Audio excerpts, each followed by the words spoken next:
Starting our guests, we'd like to welcome you out to Get On Live. Starting our guest, King.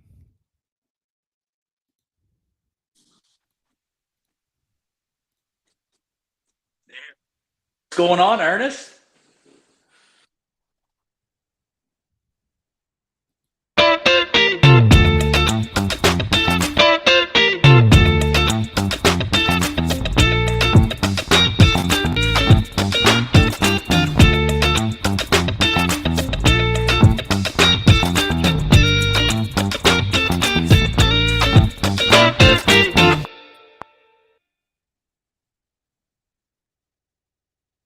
Okay, so we're here with Dr. Josh StoneKing, and today we're talking about staying natural as an athlete.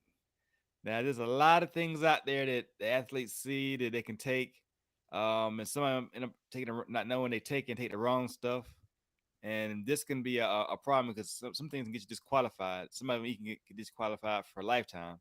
So we want to talk about the things that people can need to stay away from and things alternative medicine they can take the same go, if not something similar. So before we get started, Yeah. tell us your background because you tell me your background in all this as an athlete and in medical background. Thanks for having me today, man. Always nice to see you. I mean, you've done a few of these, so happy to be on as well. But professionally, I am a doctor of pharmacy. I graduated from West Virginia University with my doctorate in pharmacy. I am an oncology pharmacist by residency training. And then you see behind me, I also carry a exercise physiology degree from the School of Medicine in West Virginia. So I have spent about a decade in the supplement world, and currently I'm one of the partners with All American Supplements, which is an American-made brand, our own products out of Montana, and that is partnered with Dr. Jeff Galini, who is a physician himself. So that is the educational background.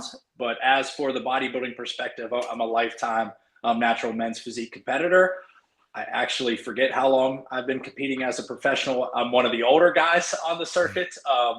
But I've been an 11-time champion. They call me the Ghost is my nickname due to I really don't say much or do much. I just kind of show up to the shows. But guys like yourself get me out of my what I'm comfortable with. So thank you for the awesome intro, Ernest. I appreciate it. You're welcome. Now, for guys, there's a lot of things out there like far as because when you get a certain age, you lose your testosterone. The levels start going down. So hold on one second.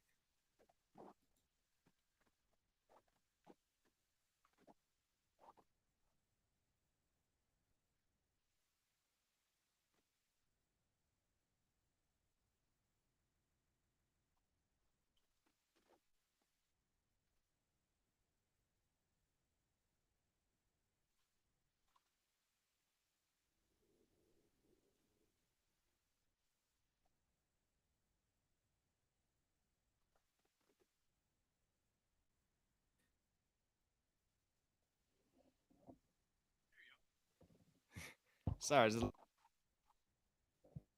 so a little glitch in the platform. No, to the question there. Yeah, go ahead, Ernest. I'm sorry. Sorry. So now let's go back. So when you get a certain age, your testosterone levels for a man is end up decreasing. So what alternative ways can they take and also still be able to compete as a natural athlete? Just depending on your, excuse me, just the way you live your life, roughly the average male around the ages of 30, we start to see that natural decrease in testosterone. Some guys we see decrease to 35 or 40. Some guys we see decrease at 25. So on average, roughly around 30. Okay, that does not mean the day you turn 30, it's over. There are lifestyle factors that go into that, right? Now, what are some of those factors that cause, let's talk about the decrease in testosterone first before we can naturally potentially increase it again, right? So that can come down to alcohol use, right?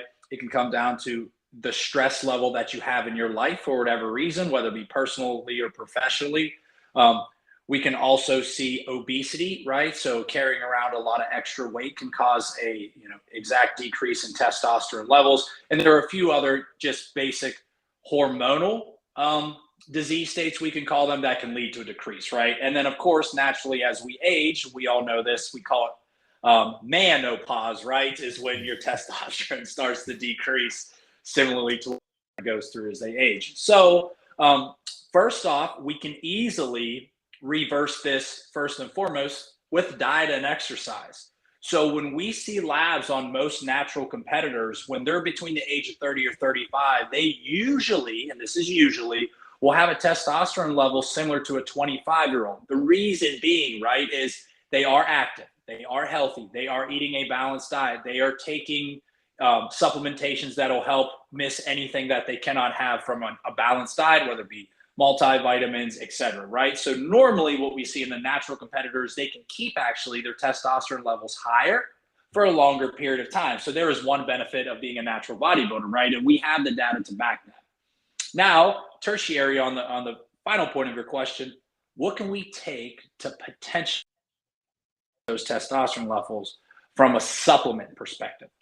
So remember, all supplements are not FDA regulated, okay? So it's very difficult to make a clear statement, but we have lots of clinical trials and study on the ingredients within the supplements that help make it work, right? So one of the key pieces that we have pretty good data on is DAA, D-aspartic acid, okay? If you take this product, that is a naturally occurring product that can help you increase production slightly, not at 100%, but slightly increase your testosterone levels to help maybe balance that out, okay?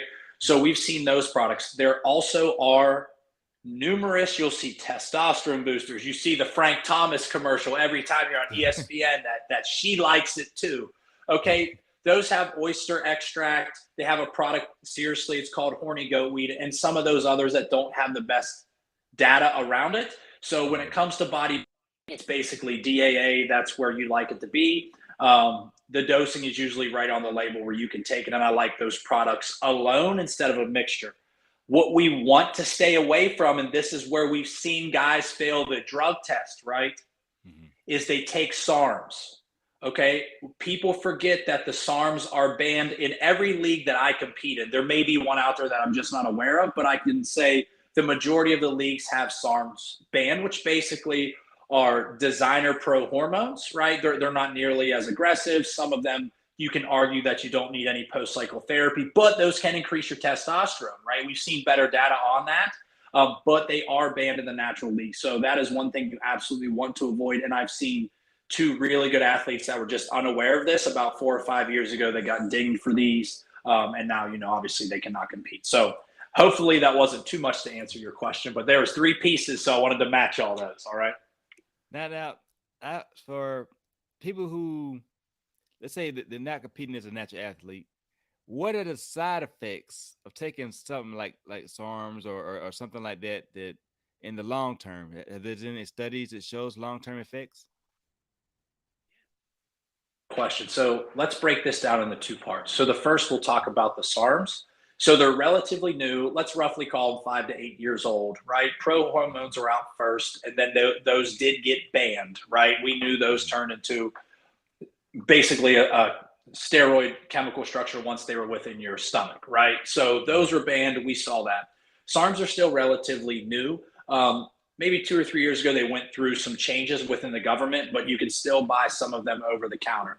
Now, what do we know from long term is their claim to fame, right, is there's less side effects and you don't need post-cycle therapy. But anything that changes that testosterone cascade can potentially have side effects. Even though they're being more mild, obviously hair loss, we do see acne breakouts. Obviously the rebound when you do come off of SARMs, I truly don't believe or recommend anybody not taking a post-cycle therapy, even though they say SARMs you don't need to. That just doesn't make sense to me. So the symptoms short term we see are milder. Long term, we don't have that proven yet. Now, when it comes to testosterone replacement, right, if you take it correctly, right, prescribed by a physician, you're using your, let's potentially say once a week dosing, and you go get your labs, your side effects will be minimal. But we know in bodybuilding, when it comes to testosterone use, we call it super therapeutic, which means we need to take more than the average dose. So unfortunately, usually this product is not taken alone and mixed with other products, right? So we see the long-term damage with some of the athletes that we see today. We understand the heart issues that are there. Those are not a secret. We know it is very difficult on your kidney and liver. A lot of these males and females are taking us a lot of liver and kidney support to help counteract those side effects. So the thing that's really difficult is the majority of the enhanced athletes usually are on multiple products, right? So it's hard to say this regimen creates this side effects, but we have seen those are well documented. And the good thing is, right, at this point in time, the majority of the athletes that take that step are well educated and they're well supported from usually a physician standpoint to help kind of monitor and control those side effects, when to be on, when to be off, what to take to counteract. So that's a whole nother environment. And either way you want to go, obviously, right, having a physician on your staff, just some of the best in the world, is always highly recommended. Now, someone that talked to me about this, athlete talked to me about this, saying, again, has not been, it's been not talked about much in the industry, but it's happening. When women take steroids, there's a side effect that a lot of people not aware of, or it's not being talked about much to women who are taking the steroids. Do you know what I'm talking about? Like the side effects that women are coming across, or and the long from the steroids they're taking? Term, unfortunately, is we can see deepening of the voice. I'll throw that one out there. We know that happens and that is irreversible. Obviously, I don't want to say all, but the majority of females do not want the deepening of the voice, and we've seen that numerous. I'm sure you and I have personally experienced that. There's nothing wrong with that, but that is a side effect of even on the short-term steroid use. So yes, we've seen that in the females. We've heard that in the females. So I'm assuming maybe that's one of the ones you're talking about. Mm-hmm.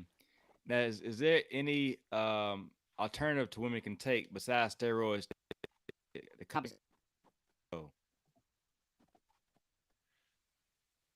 Is no, right? There just is no replacement for pure testosterone cypionate, right? The way we derive it, the way it goes into their body directly through the vein, right, is you absorb it the fastest. It is, say here, it's easiest absorbed and accepted by the body to make the changes that they want to grow those muscles. Anything you take orally or that's herbally, basically almost everything we take, guys, in the natural world, like oyster extract, that's basically, a natural thing. It goes through your body. We call it first pass metabolism. You eradicate more of it than you actually use. But when you're injecting pure testosterone cypionate, obviously you're going to absorb more and get the benefit you want. So as many products as you see put out there that promise testosterone cypionate, unfortunately, Ernest, it just doesn't exist. Right. And of course, and this is the supplement companies are going to kill me for saying this. Every year, they're going to put out a new product that promises these things, and they'll have studies that back it, but it'll still never be the same yet as testosterone cypionate. It's the same in golf, right? Every year they put out a brand new driver for $700. It's the best thing ever, and it's exactly the same as last year's, right?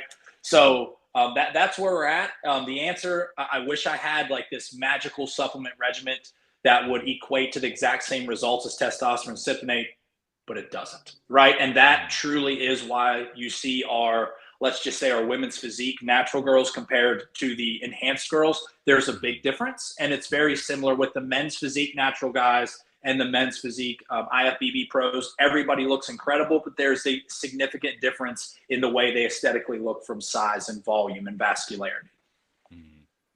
Now, is there anything in supplements like pre-workout or anything like that people take that you have seen in the past that had ended up dinging on a drug test? Yeah. Or any? To God, kind of scare anybody, right? I know everybody knows on this is Jacked 3D. I'm old. This was probably easily 10 years ago. Okay. I won't say too many things. I don't want to get collegiate team, right? Because you could buy it at Walmart. Okay. Literally, when you're in college, you don't have a shit ton of money. If it's $10 for pre-workout and then you got to go to practice, sweet. 10 guys failed for an amphetamine. Okay. can't take amphetamines. It's on the WADA list when you're a collegiate athlete, and they got suspended. I can't remember, but a handful of games for performance enhancing drugs. These were kids. They're between the age of 18 and 21. If on performance enhancing drugs, right? But an amphetamine was banned on the WADA list, right? So these guys were removed from the program for, you know, a handful of games. So yes, pre-workouts with Jack 3D, which now that has been completely reformulated, and a lot of people know that. That's how old me and you are. But you do have to be careful. Okay, there was a suit filed recently, and like I said, I don't want to out there to a supplement company based out of Florida, where some of their products, right, which is a banned substance that we have, right, it's basically an agent that you can't use in. It's okay in the IFBB, no problem there. So you just have to be really careful in this supplement company. I mean, there's suit being filed against them. Branding, that's a whole nother legal conversation in the pharmacy world with the FTC. So sometimes, Ernest, even the athlete who reads the label, knows what they're taking, can still fail a urine test, right? And it's very difficult because that puts the whole industry in a lot of gray area, okay? Then, you know, I'm trying to think of a few other instances, and then you can, right, won't list what is in the product label. So that leads us down a slippery slope of what you put into your body from a supplement perspective. Because remember, the FDA is not, as long as there is no curative claims, it says like this supplement cures cancer, okay? You can put anything you want on there. Meaning you can put any, right? We can go with sugar and say it's protein and you'll grow muscle. Nothing illegal there because it is not regulated by the FDA. So hopefully that gives you two good examples of some situations where we've seen in the past. Now is there alternative they can take pre-workout? Like there's, I heard to take like to drink coffee or something like that. Is there a natural alternative to taking a pre-workout supplement? Yes. Okay. Now we have to be careful because some people with high blood pressure, Ernest, right, or people that are very sensitive to caffeine, right, it can cause some things. So we have to make sure that they don't take them. But I'm a huge advocate for a cup of black coffee. I'm not kidding. Or people that take, you know, we've seen the caffeine packets. It's a little bit higher. Maybe it's roughly, let's say, 2 to 3 cups of coffee into just one packet that you can mix with your drink mix where it's clean. So the answer to that is coffee. That is absolutely where I was going. I grew up in West Virginia where a lot of old school bodybuilders, there's a coffee pot in the gym and they just hammer coffee basically the entire time. So yes, I'm completely fine with caffeine alone as a pre-workout. Obviously, if you overdo anything, you're going to get jittery and upset stomach. You might vomit, things of that nature. But 1 or 2 cups of coffee, you know, actually, I just had a friend of mine from California. She made a big post about she's never taken pre-workout, only uses coffee, and she's a natural professional as well. So I actually enjoyed watching that video. So the secret, Ernest, to that is black coffee, my friend, no sugar. Remember, you're on prep, all right? No sugar. Now, what about recovery? Is that alternatives taken for that recovery? They might have a joint pain, or they might take a longer time recovery from the pain. Is it alternatives?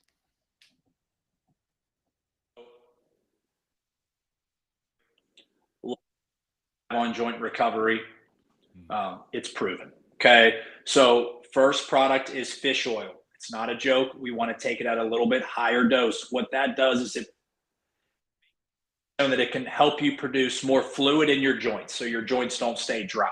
Okay, we also have glucosaminochondroitin, also shows similar results, but you have to take it for 3 to 6 months before you can see those changes in your recovery. So you got to stick with it, right? All these are over-the-counter products that you can get basically anywhere that are all tested, right? And we'll talk about the testing label later on how you know if it's a good product, right? So fish oil, glucose chondroitin, and honest to God, a lot of these supplement companies are now making a joint complex that are basically all these ingredients in one, which I like. They actually have the correct dosing on them. So instead of you going out, because you know most pharmacists will tell you this, Ernest, we don't like a supplement because you'll get 10 ingredients and the dosing is only correct on one ingredient. I'd rather you take 10 sole ingredients to get the perfect dose. I mean, my supplement closet, you would die if you see how many individual bottles of things I have, right? But these joint supplements, the joint repair supplements, whatever they're called, most of the companies that I've looked at, All American Subs, BPS, Man Sport has a good one. They all have the correct dosing of these joint formulas. So I'm a really big advocate for that. Also, to decrease joint pain, we have clinical data on menthol, which is basically the biofreezes of the world's active ingredient to rub on your joints. Localized pain, it will show a decrease in pain when you're using those ointments, balms, or creams. So you can use those as well. Now, recovery is a whole nother conversation you and I need to have, because I'm a big Western medicine guy where I believe in meditation and massages and cryotherapy, acupuncture. So just since we're talking about supplements today, brother, those two things will really help. Now, where can they get a list to see what supplements are banned and which of them are not banned? Is it the WADA, WADA list is what the majority of the natural federations follow. Okay, so that's what the Olympics use, Division I college football, baseball, basketball. It's kind of the Bible, right? Every year or so, it gets amended. Things get added, right? And it can get kind of weird. And the other problem is a lot of things are listed as chemical formulas. So you'll see 1, 2, 3, diethyl, whatever, right? It's very confusing, okay? So what I always recommend, right? Look at the back of your label, look at the WADA list, just cross it off on the label to make sure it's not on there and you're fine. You can find the WADA list on that I'm aware of, and probably you're aware of as well. Every single natural bodybuilding's website has it on, okay? NGA, OCB, INBA, NFF, IPE, I can list, and if I missed any, I apologize, but on their website. So then when you buy a supplement, right, I have one behind me actually, okay? You look at the label, this says creatine monohydrate. It's that simple, right? I would check the WADA list if concerned. Look for creatine monohydrate. It's not listed, therefore you can take this product, right? So that's basically it. Is the WADA list is kind of the Bible. Circumstances, right? And that's one thing that everybody has to remember. There are metabolites of drugs that we have in the pharmacy that can flag you on a WADA test that are not performance enhancing. So that is why you always want to have a valid prescription for some of these things, right? Some things that can do with birth control and of that nature can flag for metabolites. So as long as you have your prescription, obviously that's not a performance enhancing drug, but still can flag. That's why a urine test is very difficult. You have to have somebody know what they're doing to decipher the information. Now, some people, if that's their first time, they might know about to take when they're trying to dry out, or natural things to take to dry out. Tell us about that, because there's some things, if you're not aware, you can ask your doctor for, and it can ding you when you get a urine test. Point, and I got to be honest with you, Ernest. I think most failed drug tests I've seen in the industry are for diuretics, brother. So this is a great point. So guys, what Ernest is saying basically is prescription diuretics are on the banned list. And a lot of times that's not a steroid. So the coaches will give it to you or the athlete, and it's just a pill and you don't know what it is. And then after you win your show and you take your piss test, as soon as you get off stage, you flag for a diuretic and they take it away from you, okay? So that's what Ernest is saying. And we have seen that a lot. And remember, we can't plead negligence. We can't say, well, my coach gave it to me, I don't know. It's your body, okay? So you cannot take a prescription diuretic, all right? You cannot. It is banned on the list. That is Lasix, furosemide, spironolactone, hydrochlorothiazide, the whole list, all right? But here is what you can take, okay? And there's no secret sauce here. Basically, the majority of the natural industry uses two products. And one product should pay me and you for saying this, okay? The first product, all right, is called dandelion root. You can find it at Vitamin Shop. It is either in a capsule, or an oral elixir, okay? This will help you dry out a little bit more mildly than the second product I'm going to state.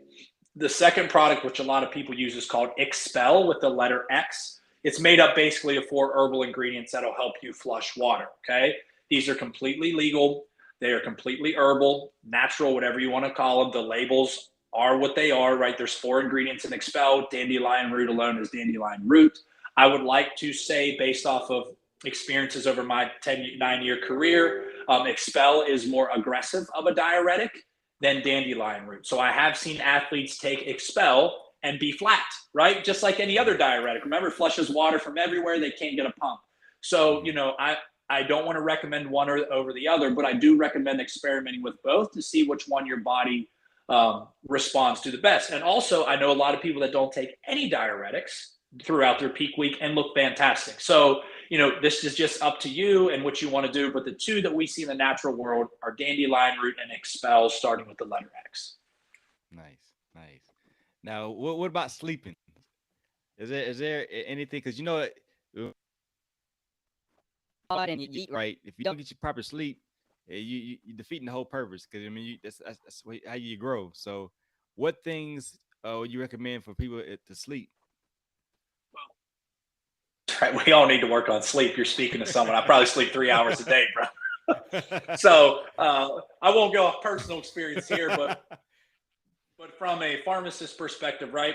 Before we get into medications or supplements, we always look at your lifestyle. Okay, so it's really simple. Turn the damn TV off. Make sure the lights are off. Give yourself time to calm down. Like, don't come from the gym, take a shower, and go in your bed. Your body is still in overdrive. You have to give yourself time to literally slow your body down so you can go to sleep. Obviously, we have the sound machines that help you, cancel out thoughts essentially so you can relax the mind. But we have seen 2 supplements that are clinically proven to work. Okay. One, everybody knows is melatonin. It is not a secret. Okay. Clinically proven to help you with sleep and stay asleep. The secondary product is magnesium at a high dose. Okay. Now, you got to be a little careful with magnesium at a high dose because it can cause some disruption in your gut and you might wake up at 2 in the morning. You don't want that. All right. But there is a product out there. And again, Ernest, these people should be paying us for this, but it's called Calm. And I'm a redneck and I can't say the word. So it's spelled CALM. They basically have put a high dose magnesium tablet or a drink mix together. So you can either make that drink mix before you go to sleep or take maybe like 3 or 4 gummies. I can't remember the dosing. Or you can take your melatonin. So melatonin or Calm will be 2 over-the-counter herbal natural products you can take to assist with sleep or help you sleep or stay asleep longer. Wow. Thank you very much for the interview. That's and next show we'll have we'll do talk about recovery on the next one. We can talk about labels, and one thing I want to state. I know we only got 1 or 2 minutes left. When you look at a product, when you heard me state earlier, the label may not be true. Okay, if you take anything away from this call, there will be a stamp on every bottle that'll say USP certified. USP is a governing body that states whatever is on that label is in that product. So then it's real. So for me, I don't put any supplement in my body unless that bottle has a USP logo on it, because the last thing I want to do is take a piss test and it tests positive for something that I didn't think I was taking. Okay, so I recommend that to all natural athletes. And that's my final takeaway, Ernest. I appreciate it. Well, thank you. That's Dr. Josh StoneKing, y'all. Thanks for having me. I'm looking forward to our next interview. And I can't wait to be a part of Get It On Further.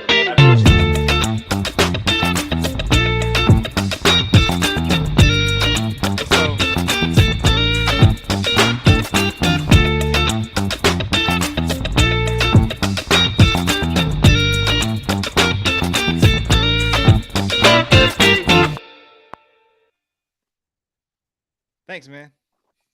All good. That was a lot of fun. Thanks, Ernest. I appreciate it. Yeah, thank you.